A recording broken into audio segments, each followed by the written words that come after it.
So yun nga no, may nagpagawa ulit sa atin ng LCD which is iPhone 11. Agad-agad na namin itong dinala sa bahay dahil kailangan na agad ni client within 1 hour and 30 minutes. So tara.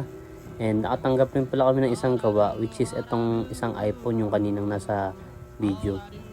Ang problema naman is backlash and battery. Ayan. Isa-isa na tanggalin para palitan na ng backlash. Then dito naman sa LCD, ayan, kinakabit ko na yung bagong LCD niya. Pagkatapos ko ibalik yung battery, ayan, ikinabit ko na agad yung pantakip para safe yung mga parts nito. Ayan, dito naman sa amin, since sa bahay lang naman kami gumagawa and pag may nagpapagawa lang through online, mostly through online ang client namin, is mura lang naman kami maningil. Depende na nga lang sa inyo kung magkano yung ibabayad nyo eh. So, ayan, naayos ko na rito yung LCD. Then, tinry ko na kung meron bang glitch or something sa LCD niya.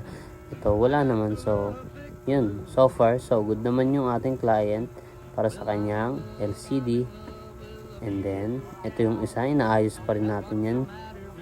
And yan, dadali na natin to sa kliyente. Tamang antay lang.